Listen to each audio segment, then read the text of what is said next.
जेणे संग्रामी हरू जिंकिला, निवात कवचांचा ठावो फैडिला, तो अर्जुन मोहे कवडिला क्षणा माझी. ओवी आहे 220 आणि अध्याय आहे 1. कुरुक्षेत्रावर भगवंताने अर्जुनाच्या सांगण्यावरून त्याचा रथ दोन्ही सैन्यामध्ये म्हणजे मधोमध उभा केला. तेव्हा तेथील शत्रू पक्षात असलेले पितामह भीष्म, आचार्य द्रोण आणि अनेक नातेवाईक, उपकारकर्ते, मित्र अशांना पाहून अर्जुनाचा युद्ध करण्याचा विचारच बदलून गेला. आता त्याला या लोकांशी युद्ध करून यांना मारून विजय मिळवून राज्य करावे असे वाटेनासेच झाले. त्याने भगवंताला तसे सांगूनही टाकले की मी यांच्याशी युद्ध करणार नाही. एकतर ह्यांना मारून राज्य करावे असे मला वाटत नाही, आणि दुसरे म्हणजे ह्यांना सगळ्यांना बघूनच माझ्या अंगात जो काही जोश होता, ती जी काही यश मिळवण्याची इच्छा होती तीच उरली नाहीये. आणि इतकंच नाही तर माझ्या घशाला कोरड पडली आहे, शरीरातील शक्ती सुद्धा नाहीशी झाली आहे. अजून काय सांगू, माझ्या हातातील गांडीव सुद्धा गळून पडले आहे. अर्जुनाचे हे असे बोलणे ऐकून भगवान श्रीकृष्णाला तर खूप आश्चर्य वाटले. आत्तापर्यंत हा युद्धासाठी इतक्या उत्साहाने निघालेला होता आणि आता हा म्हणतो की युद्धच नाही करायचं. पण असं तर करून चालणारच नव्हते. आणि अर्जुनाने युद्ध तर करायला सुद्धा पाहिजे होते, कारण हे धर्मयुद्ध आहे, अधर्माविरुद्धचे युद्ध आहे.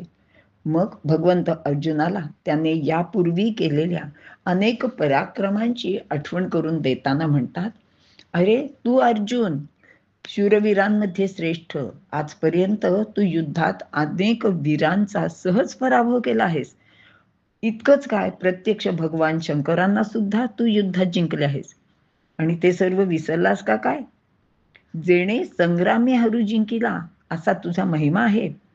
अर्जुनाने ज्या युद्धात प्रत्यक्ष शंकराला हरविले होते त्याची कथा अशी आहे. द्यूतात हरलेले पांडव वनवासात राहत असताना एकदा त्यांना भेटायला भगवान व्यासदेव द्वैतवनात आले.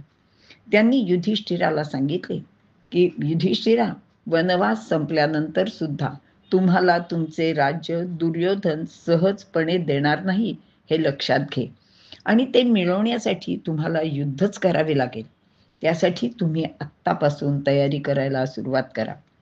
कारण कौरव पक्षात भीष्म, द्रोण, कर्ण, कृपाचार्य यासारखे अनेक अतिरथी महारथी आहेत. तुमच्याकडे फक्त भीम आणि अर्जुन हे दोघेच बलवान आहेत. पैकी भीम गदायुद्धात प्रवीण आहे, तर अर्जुन धनुर्विद्येत प्रवीण आहे. पण त्याच्याकडे असलेली विद्या त्याला अजून प्रगत करायला हवी. माझ्याकडे असलेली एक मंत्र विद्या मी त्याला देतो, पण त्यानंतर मात्र त्याने वनात जाऊन तप करायला हवे. भगवान शंकरांकडून पाशुपतास्त्र अनेक अस्त्रे मिळवली पाहिजेत, ज्याच्या साह्याने तुम्ही युद्धात जय मिळवू शकाल. मग अर्जुन हिमालयात गेला. तिथे त्याने कठोर तप करण्यास सुरुवात केली. त्याचे तप पाहून नेहमीप्रमाणे इंद्र घाबरला. मग अर्जुनाच्या तपात विघ्ने आणण्यासाठी त्यांनी अप्सरा सुद्धा पाठवल्या, पण अर्जुनावर त्याचा काहीच परिणाम झाला नाही. मग प्रत्यक्ष इंद्र एका वृद्धाचे रूप घेऊन आला. त्याने अर्जुनाला तू तप का करतो आहेस असे विचारले. तेव्हा अर्जुनाने त्याला सारी हकीकत सांगितली आणि म्हणाला की मी अन्यायाविरुद्ध लढण्यासाठी मला काही अस्त्रे हवी आहेत, जी भगवान शंकरांजवळ आहेत. त्यांना प्रसन्न करून घेण्यासाठी मी हे तप करीत आहे. आता हे ऐकून इंद्र तिथून निघून गेला. मात्र जाताना त्याने आपले स्वतःचे खरे रूप त्याला दाखवले आणि तुझी मनोकामना पूर्ण होवो असा आशीर्वादही दिला. त्यानंतर अर्जुनाने आणखी प्रखर तप करण्यास सुरुवात केली. ही गोष्ट भगवान शंकरांना कळली. त्यांनी अर्जुनाची परीक्षा घेण्याचे ठरवले. मग भगवान शंकराने किराताचा वेश धारण केला.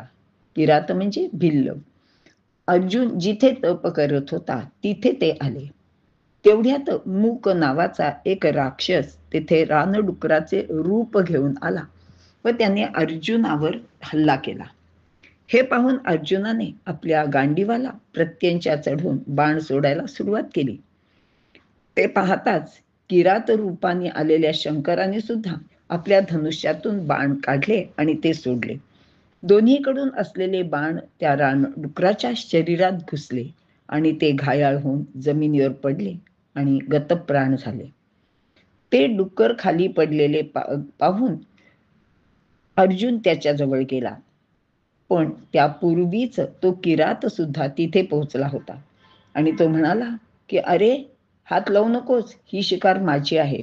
माझा बाण या डुकराला आधी लागला आहे, त्यामुळे तो खाली पडलाय. पण अर्जुन काही कमी नव्हता. त्याने सांगितले की नाही नाही, हा माझ्या बाणाने घायाळ होऊन गतप्राण झाला आहे. आता कोणीच माघार घेईना. आपले म्हणणेच खरे आहे, असे दोघेही अट्टहासाने सांगू लागले. मग काय, बघता बघता वादाचे रूप मारामारीच झाले. पण ती मारामारी काही साधीसुधी नव्हती, तर ते एक छोटे युद्धच होते म्हणा ना. कारण दोघांनी आपली धनुष्ये सरसावली. त्यातून ते एकमेकावर अनेक बाणांचा वर्षाव करू लागले.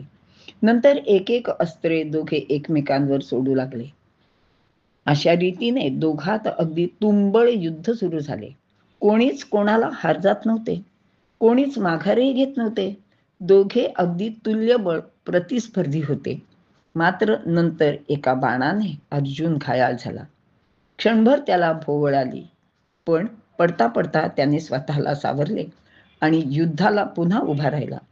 त्याचे ते धैर्य आणि शौर्य पाहून शंकरांनी किरात वेश टाकून दिला व आपल्या मूळ रूपात ते अर्जुनासमोर प्रकट झाले.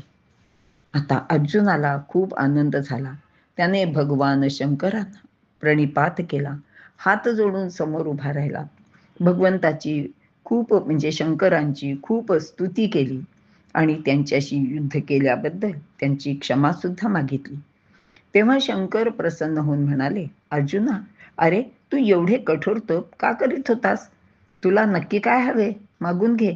मी आता तुझ्यावर प्रसन्न झालो आहे. तेव्हा अर्जुन म्हणाला, देवा, कौरवांबरोबर होणाऱ्या युद्धात विजय प्राप्त करण्यासाठी मला अस्त्रांची गरज आहे. तेव्हा आपण आपले पाशुपतास्त्र मला द्यावे आणि त्याचबरोबर आपल्याकडे असलेली अनेकविध अस्त्रेही मला द्यावीत.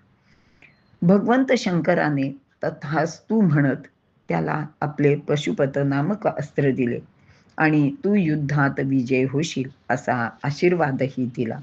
आणि हीच कथा भगवंत अर्जुनाला पुन्हा एकदा त्याला युद्धासाठी उभे राहण्यासाठी म्हणून सांगत आहेत आणि त्याच्या पराक्रमाची आठवण करून देत आहेत.